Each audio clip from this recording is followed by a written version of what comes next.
Hi everyone, Space Cowboy coming at you with a new Metal Gear Solid 5 video, a video I'm calling A Side Order of Snake, because what we are going to do in this one is just do some side missions.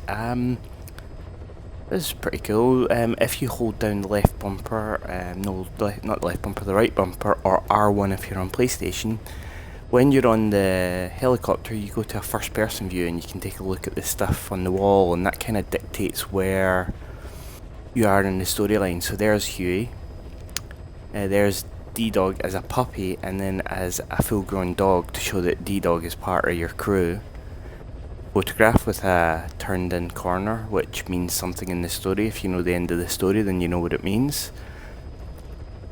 There's Miller, there's D Walker, and there's D-Dog.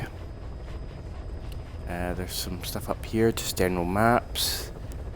There's the main, my main gun that I've not really used a lot of because I tend to go kind of sniper style, or knocking out. I mean, this gun over here, the sniper rifle, is one I use mainly.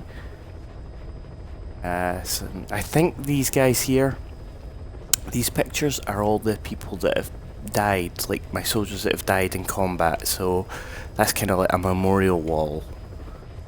Okay, so we'll bring up our iDroid, and what we'll do is we'll go into the side ops list and we'll choose a side mission to do. So extract them, so we could do highly skilled soldier, prisoner extraction, capture the legendary brown bear. I don't want to do that one, not right now anyway. That one, the last time I did that, when I played it on PlayStation 4, I spent ages. I had to do like 3 supply drops of tranquilizers just to knock the thing out. I almost died 4 times, it was horrible. Extract, I hate those missions as well. Unlucky dog. You know what, we'll do that one. Please select a landing zone. And we'll drop in close. So this is the cool part of Metal Gear Solid 5. If you've never seen this, this is really cool. So you've got your mission, you've chosen it, and you've got your loadout. So here's your equipment. Your primary weapons are your top weapons. So you've got this one, which you get at the start, and it's kind of customized. It's got like a suppressor on it, a scope mount, dot sight, dual magazine, so it reloads quickly. It's pretty cool, and hopefully I'm going to get the legendary gunsmith soon to kind of, that might be the next mission we do actually. And then I've got my sniper rifle, which I would love to have a suppressor on. So that's why the next mission definitely will be the legendary gunsmith. So here we go, that's the 2 main weapons that I've got. The weapon I use the most is this one. Tranquilizer gun, single shot, you get in close, take out your enemy. Your prosthetic arm, you can get a bionic one, which is good for knocking out enemies, or your stun arm, which delivers an electrical volt to knock people out. So that's pretty cool. You get different arms you go on. As the game goes on, you actually get one that you can shoot out and guide, like a guided missile, so you can punch people from a distance. So then you've got your support weapon, so an inflatable decoy that pops up looking like you. Once you upgrade that, it actually talks. It like says a stock phrase and distracts. It's C4, which is always good to have. Hand grenade, which I've never used, and an empty magazine, which is really just for a distraction, but I never really used that. Bait bottle is for animals. I'll take that anyway, I probably won't use it for anything. Then you've got your items. So the phantom cigar passes time. I mean, it's an effect. So that would be for if you were sniping and your hand was shaking too much, you would take that, it would slow everything down. You've got your cardboard box, which is good for sneaking up on people. And then you've got your tools, which is just the general stuff. You've got your int scope, which is your binoculars, your iDroid, which is your portable data device, and your Fulton device to basically extract soldiers. So That's that clear. So you've got your buddy. As you can see here, I've got D-Dog. You can go with none. D-Horse, who you use for just getting around. D-Dog is great. He actually can sense enemies and mark them on your map for you. And also he can bark to distract enemies. Like if you have him bark, that might bring an enemy close by. Or if you're targeting an enemy, you can actually have him run up and kill them. He's got a suit that's got a knife on it. And then you've got D-Walker, who is like basically a mech. And you just sort of ride around on him, and he's got... I've equipped him with just tranquilizer pistols, because that's his first set. You can put Gatling guns and everything on it, and that's something I will do eventually. And then, if you want, you can take a vehicle down, like take a jeep down, or a... You know, I don't need any of that just now. And then later on, like as you can see in side missions, you can take other soldiers. And what that does is that actually upgrades them if they complete the mission the right way. So what I'm going to do is... I'll take the sneaking suit, because... Actually, we're going into Afghanistan, aren't we? I'd better for Desert Fox. Yeah, we'll do that. And we'll start the mission. Deploying. And then you can choose what time. You can choose it to go in first light in the morning, which is good if you want to see the graphics really shining, or you can go in as night falls and the guards can see less and there's shift changes.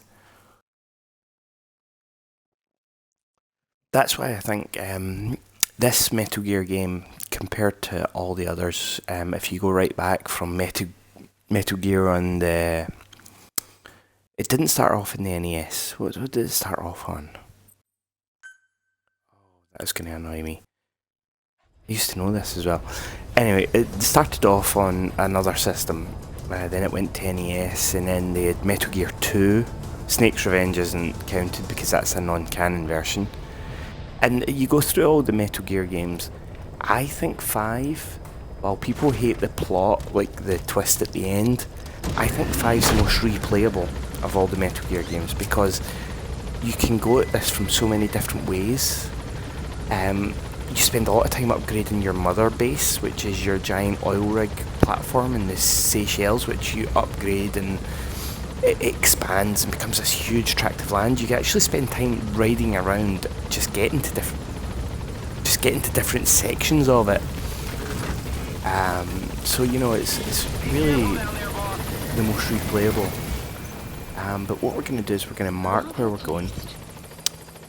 So as you can see on my screen, it's marked where I'm going. And we'll go this way. And D-Dog will stay with me. And if he spots any enemies, he barks. And it pops up on my screen and it shows me where they are. And then if I want to scope out my surroundings, I just hit the right bumper. And I can zoom in and see some plants there. That's plants I can collect. Those have got effects, so you send them back to your base and they turn them into like medicine and like drugs for your soldiers. Not drugs in the bad way, but you know, like pentazamine, which stops shaking, and you know, medicinal supplies. As you can see here, we're coming up to a guard station. Detected. The map has been updated. Oh, it's this place. Oh, I don't like this place. It's a really heavily fortified position. Analysis complete. As you can see, as soon as I lock on a soldier, it scans them, and if you look on the right of the screen there, some little bars come up, and it tells you what that person's skills are from A to E. And what that means is what that soldier's good at. So the soldier's good he's alright at combat, but he's really good at support. So if I were to get him onto my base, he would be one of my support team. So, but I'm not going to extract him. Oh. Enemy Enemy presence detected, and the map has been updated. Oh.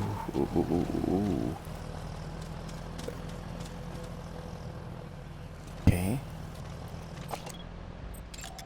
We want to be careful because if we get too close, they're going to spot me approaching. I don't want to be on a road.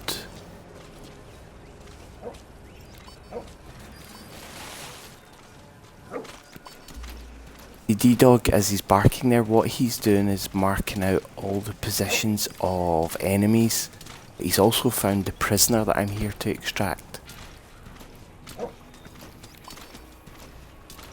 As he barks, you hear that little ping. That's them showing up on my screen.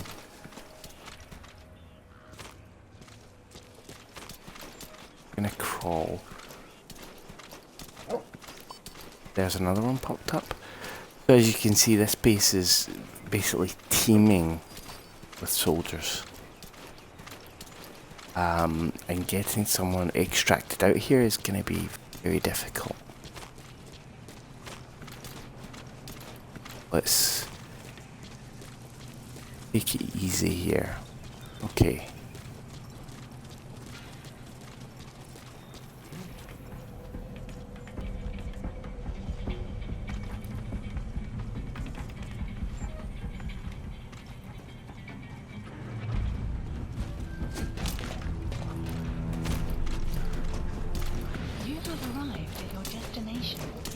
Okay, so this is a neat way in, but it's not the getting in, it's the getting the prisoner out.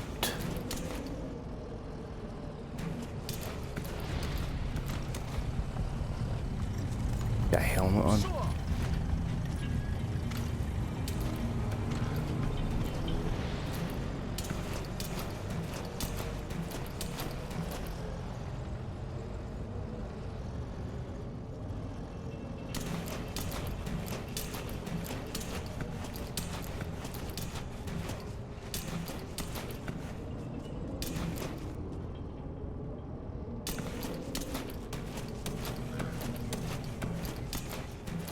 Now D-Dog is sort of just roaming around, and because he's not under any orders to attack, he's just going to roam around and the soldiers will sort of snap at him and tell him to go away and things like that. I find that that's the chink in the eye, I think, is that he's running around basically suited and booted, and they're acting like, just go away, silly dog. Uh-oh. So I'm trying to stay out of sight. Last thing I want to do in this place is raise an alarm.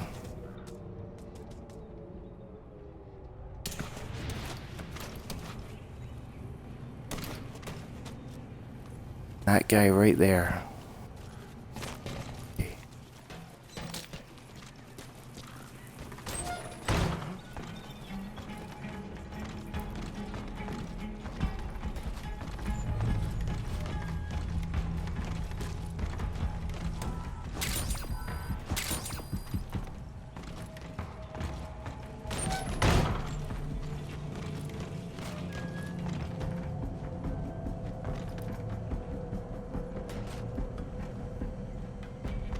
Take it easy.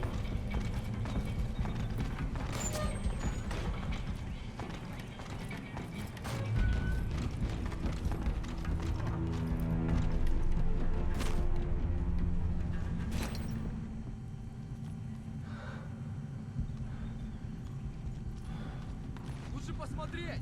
Иди за мной. Понял.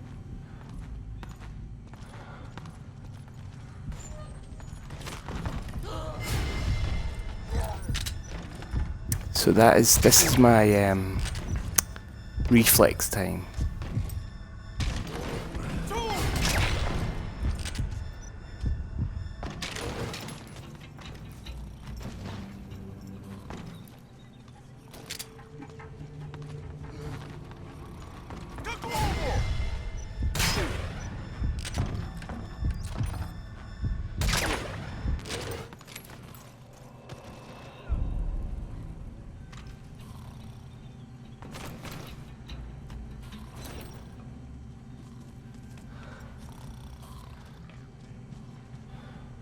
What I'm doing is basically getting myself as close to the ground as possible and as deathly still as possible because he has spotted something.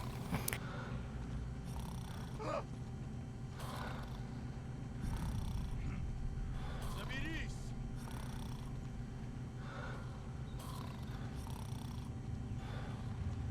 So I think he's going to come closer.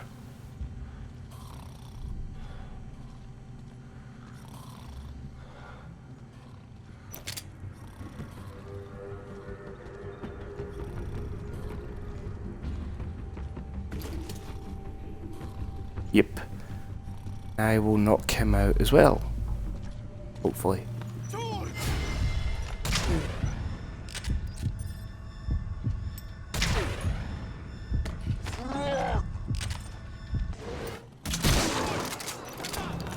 Nope, he's raised the alarm.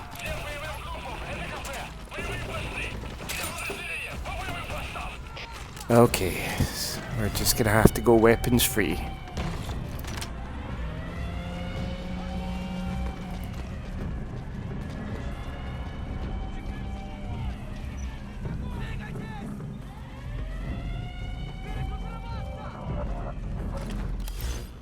What I'm gonna do for this one is I'm gonna... Please select a strike requested.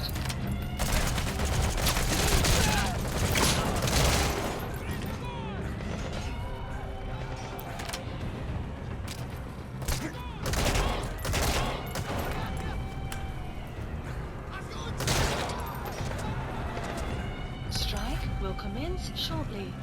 So what I've ordered my my helicopter to do is just basically do a tactical strike on the place. You destroyed their anti-air radar? It wasn't one of the targets, but that's put a hole in their air surveillance. The chopper will be able to get in close now. You can designate a landing zone near the outpost.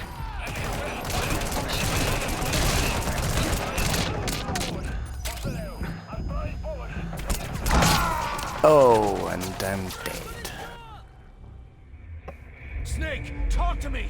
Snake! So basically I got myself killed there. Because I was too focused on trying to get the guy out when I should have just wiped out those guys. I didn't do that. Learned my lesson. So we're back here.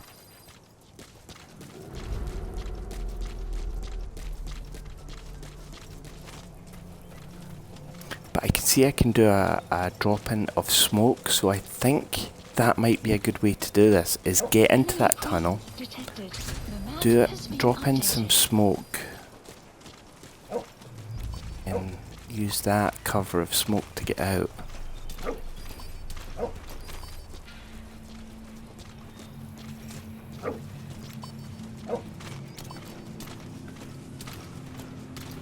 Be a good way to do this.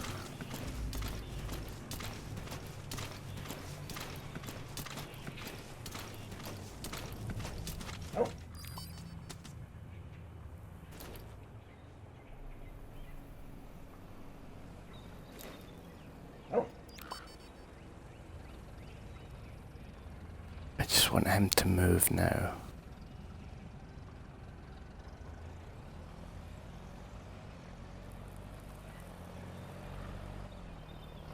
So yeah, I've got my different buddies. I've got one buddy to unlock,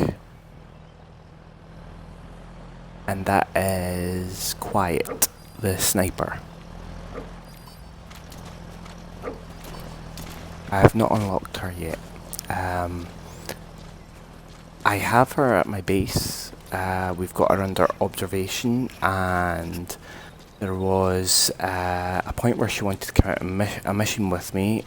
She's got some kind of powers or something. It's all a bit ambiguous what she actually has. And from what I've heard, they don't really explain it too well. The reason for it. So basically, she can float around and, well, not float around, she can move fast. She can... Я не хочу умирать! Какого? Что такое? Солдат упал! Please select a strike point. Strike requested.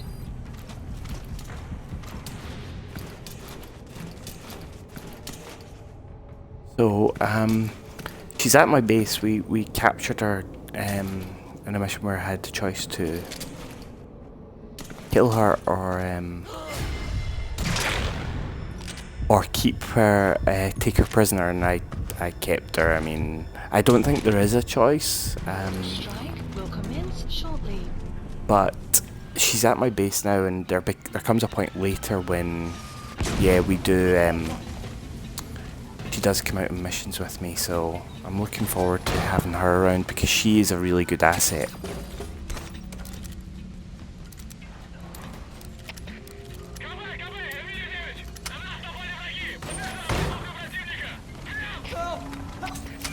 Right, let's get you out of here. Okay, so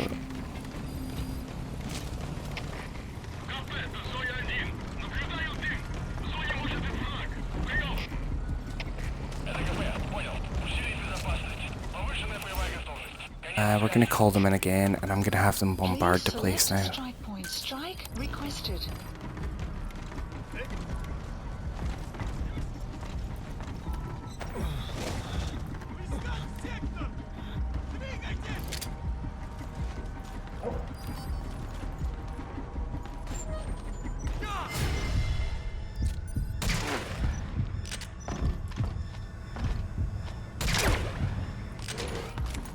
Strike will commence shortly. And here it comes.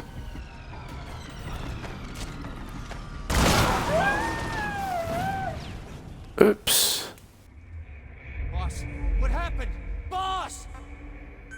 You know what? I think we'll give up on that. I'm not always going to be successful.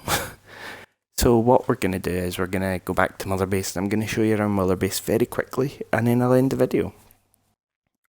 So really that's kind of what the point of this is. It's just side missions to kind of give it a bash, and if it fails, it fails. So we'll drop in at Mother Base. I'll show you around it quickly. This is a cool feature. I really do like that. That's the thing I like about this game, is that, like the other Metal Gear games, it's very linear. You're put in a place, and they create a wonderful sense of place in those games. Like in the Arctic base in Shadow Moses and Metal Gear Solid on the PlayStation 1, you're in that place for the whole game, but you're not bored of it because you're going through the different areas, and the game makes you go through the area a number of different times. And it's really interesting the way they do that. Like they say to you, you know, you're going to go through this, like this base, and you get a sense of what this place is and what its secrets are. And as the game goes on, I mean, I played through the first Metal Gear Solid enough times to have the tuxedo.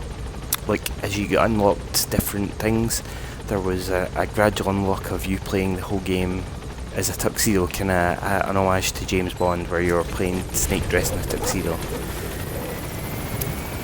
And that's pretty cool. But this is the one where you finally have a base. In the PSP game Peace Walker, you had a base, but you never really saw it. You were handling it through a screen, but in this one you see it. And if you visit your base, the staff actually like seeing you, and it raises morale that you return to base. Send me out on my next mission, boss. And you've got your temporary shower unit, because as you go through missions, you will get dirty, and if you don't shower and come back from missions, eventually you'll walk out of the helicopter and you'll get a bucket of water thrown over you because you stink.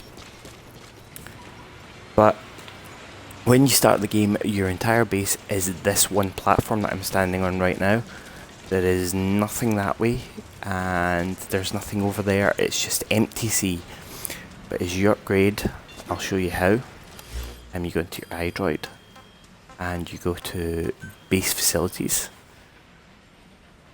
And this is where I've got a unit upgrading, but this is where you cannot upgrade. You see the command platform? command platform, that one bit was all there was, just this one bit in the middle, and I've upgraded. So as you can see, I've upgraded all the different areas, and I'm going to upgrade them even more. Got some rewards here. Oh, what's this about? Oh, these are... so you send teams out to do missions. You don't see them do it, it's just missions they do in real time. And you send them out to complete those missions while you're playing the game, and you get reports saying this mission's failed, this mission was successful, here's the soldiers that were killed in battle, here's the soldiers that leveled up. And this is my second deck of the command platform, and this is where you kind of store your resources. But look here, a diamond, and that'll go into my fund so that I can upgrade weapons, research new things. And you've got your different areas all around here, and you can go over to each and every one of them. You can drive over, you could run over, but it would take a while. You can drive over, and you've got jeeps at every spot. And as the game goes on, you upgrade your Fulton device, which at the start can only lift soldiers and some animals. When you upgrade the Fulton, it can start upgrading weapon placements, and then eventually you can upgrade it to lift these things and vehicles. So when you upgraded the Fulton to its maximum, you're essentially stealing containers full of goodies from the bad guys, and you're stealing their vehicles and using them for your own, your own stuff.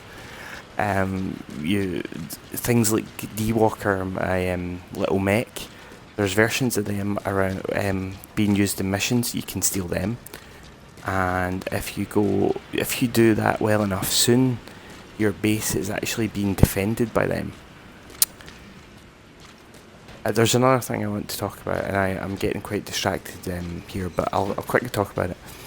There is another element to the game, quite unpopular element, that when it was first announced everyone was intrigued by it, but it became very unpopular as it went on.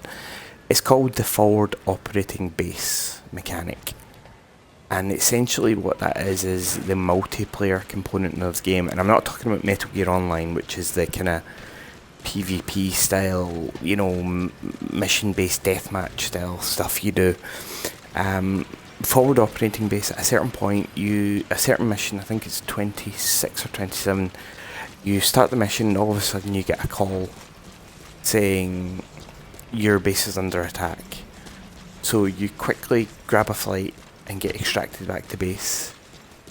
And when that happens, you are treated to a kind of tutorial where you have to track down the person who's infiltrating your base and take them out. How you doing, boss? When that ends, you're shown that you can set up forward operating bases, which is essentially another platform somewhere else in the sea that you upgrade and have like resources on, and you have soldiers assigned to it, and you can upgrade it with defences, and you can start researching defences for it.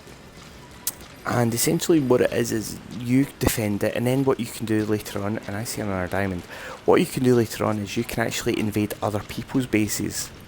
And you know what, essentially it was a really cool idea, because it's like, you're in this huge world of mercenaries, and it's every man for himself. Really, really cool idea. Problem was, Konami couldn't help themselves. So the forward operating base, you have one, and you get that free. But then they decided they were going to start microtransactioning you, which essentially means you're paying to set up more bases. So you can have more than one base by having what is called mother base coins, and you can buy them in packs, or you gain them as rewards for daily play. So if you keep playing the game every day and coming back to it, basically what happens is you get a reward, and sometimes it's a staff member, sometimes it's mother base coins. But the number of coins you need to set up more bases is kind of ridiculous. So people like the idea of one base, but as soon as they found out to set up more, it's going to be microtransaction. It just was a death knell for the game. People liked the FOB stuff, but doing the whole microtransaction thing kind of killed it. What we're going to do is we're going to go to another platform. This is the easiest way. I could drive there, but it would take too much time, so we're just going to do this. And I'm going to show you Quiet, who is not yet a companion, but she is on the base under a kind of quarantine because people are scared of her. Because she can turn invisible, you know. Oh, and this is where we're going to have issues. Music. But, you know what, it's worth it. Let's go down and see her. Boss, we're ready to develop your Okay, so here's Quiet. Now, right away you're probably noticing she's lying there with her top off. Kinda sleazy, isn't it? And that's essentially what she is. No one can give me a good reason, and no one can justify why she's as slutty as she is. It brings nothing to her character. She walks around with a bikini and ripped bottoms. She's essentially wearing a G-string and a bikini top that she takes off with abandon. But no, you never see anything because they won't go that far, but they will say, hey, she lies here with her top off, and if you watch her enough, hey, maybe she'll roll over and show you some side boob and you can zoom in. Wow. And it's like, really, this is... And then later on what she does is she gets up, she has reattached her bikini, and she goes to the shower and she showers sensuously, and you can watch. It's kind of disgusting. Because look, it's a G-string she's wearing. It's just...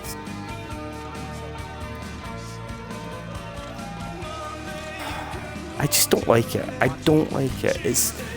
She's a great character for what she can do in missions, but there is absolutely no reason for the way she is designed.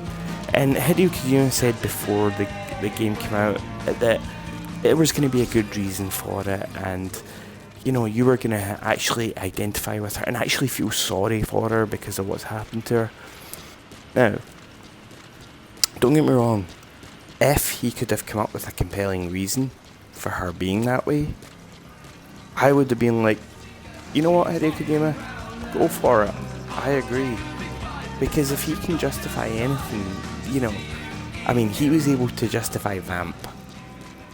And I thought nobody could justify him until I played Metal Gear Solid 4, and then I was like, right, I get it now. I get the whole idea now.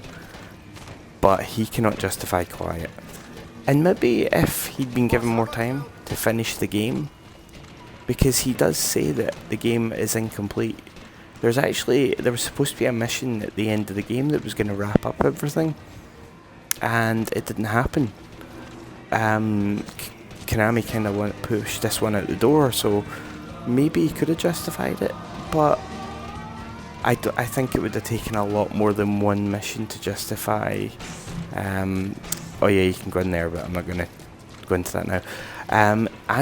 It would have taken a lot more to justify her character being the way she is, and also the okay, spoiler, if you're even interested in playing this game and you don't want to know anything about Quiet, like her, like anything about her, more diamonds, and you want to leave that mystery until you play it, stop watching right now. Just stop.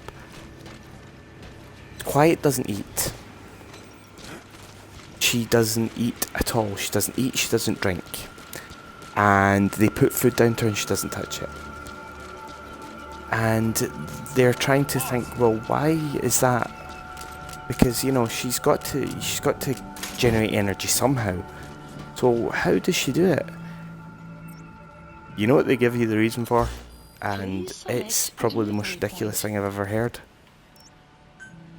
And you'll never get it if you try and think about it, but I'm going to hit you with it now and you won't believe it when I tell you. And so far I've not heard anyone say that this is something that they've disproven in the game. this is essentially what they tell you the reason for Quiet not needing to eat or drink. She generates energy by photosynthesis. So, you know how plants generate energy from the sun? That's how Quiet generates energy. She doesn't eat or drink, she takes all her energy from the sun. She doesn't need to eat, she doesn't need to drink. And yeah. So that kinda annoyed me. Because again, I came at this game with the whole thing of Hideo Kojima's gonna give me a reason to like this character. Because I didn't like her from the design. I'm not a prude in any way, but give me a break. Photosynthesis. And you see her at the start of the game.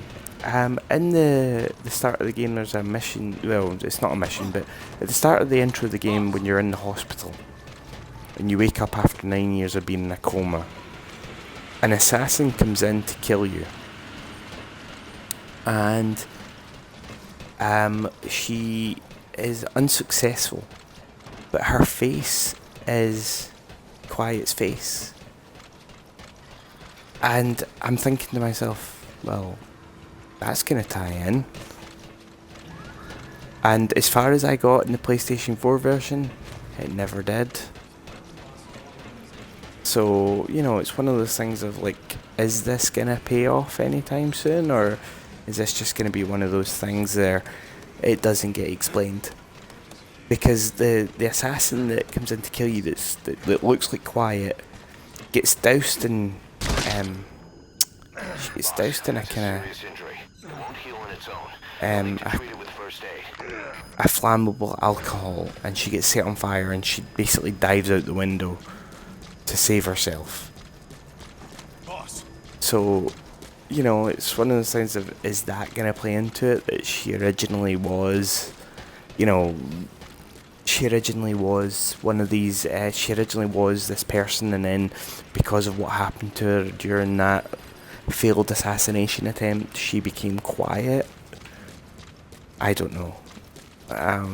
So far, none of it's paid off, and you know that Quiet is not going to last to the end of the game, because this game takes you up to the beginning of Metal Gear, which has its own array of bosses in Outer Heaven. And this isn't Outer Heaven, because Outer Heaven is on a land. So they need to explain what happened between now and the introduction of Foxhound in Outer Heaven, but they won't, because Kojima's left Konami, he's not going back. So essentially there's a chapter missing. This was supposed to be the chapter where you create Outer Heaven, and it turns out it's not. So, you know, it's in the Metal Gear lore, it's great, it's a great game, it plays great, the story's not fantastic, but, you know, it's got, so, you know, it's got its problems, but this was supposed to be Big Boss creates Outer Heaven, creates Foxhound, and then starts basically creating clones of himself, i.e. creating Solid and Liquid Snake. And then I was just convinced, and this was before I knew a lot about the game, I convinced the end of Metal Gear Solid 5 would have Big Boss in Outer Heaven, and he's sitting behind the desk, and the final cutscene plays, and it says, "Boss, we've got an intruder." And he says, "Don't worry, I've got it under control." And then it's him talking to Snake, the very first line of Metal Gear, when it says, "Snake, this is Big Boss. You're to infiltrate Outer Heaven." Boom, you're right into Metal Gear. The circle is complete. But it's not, because this isn't Outer Heaven. This is Big Boss's Diamond Dogs. So, you know, it's kind of a cop-out in that way. I'm sure if Kojima had been left to his own devices, he probably would have finished this game with the supposed last mission, kept going on about, oh yeah, this is the last one, then he would have felt he needed to complete the story, and there probably would have been one more game, be it Metal Gear Solid 5.1 or whatever, DLC for the game, I don't know. But They moved on the Caribbean if you look at Hideo Kojima, he keeps saying this is going to be my last Metal Gear game, this is going to be my last Metal Gear game, this is going to be my last Metal Gear game, and he can't leave it alone. He was brought into 4, I think. He wrote the story for 4, and someone else was like, he wrote an outline, and someone else was to do it. And I think the development was so troubled that Kojima was brought in. It was either 4 or it was Peace Walker. One of the two. It was 4, because Peace Walker was his own creation, but he was brought into 4 because it was so troubled. So, I get the feeling that if he there would have been a follow-up to this where you would have seen Outer Heaven, and that's just not going to happen now. There is a new Metal Gear game coming out, Metal Gear Survive, I think it's called. As soon as I heard about it, I was like, no thank you. No thanks. I'll wait. I'll see if the reviews are any good. I'll watch some gameplay videos, but no, it's not a day one purchase like this was. This was a day one purchase for me, because this game is so compelling. When I watched videos of it in the run up to release, there was some gameplay videos, and they did a couple of missions. Like, this is amazing. So, anyway, I've rambled on about Metal Gear for too long, so I'm gonna end my video here, and I'm gonna say thanks very much for watching. My name is the Space Cowboy. Check out my YouTube channel. I've got a lot more videos on there. I've got playthroughs of different games. I'm currently in a playthrough of Assassin's Creed Syndicate. I'm currently doing a Let's Play of Lego Batman. Lego Batman 3, actually. There is random videos of random Saturdays, where on a Saturday I'll play a random game just for a half hour or so. I'm doing a playthrough of Dishonored 2, and every second Sunday I do Diablo Sundays, so definitely come check it out. There's a lot more in the pipeline. My Fallout 4 series, Mad Phil, is continuing, and there's one other series I've got on the horizon that I don't want to talk about just yet, but yeah, so check me out. There's a lot more coming. There probably won't be a lot more Metal Gear, especially after how I did in that side mission, but thanks very much for watching. My name is Space Cowboy, and I'll see you later.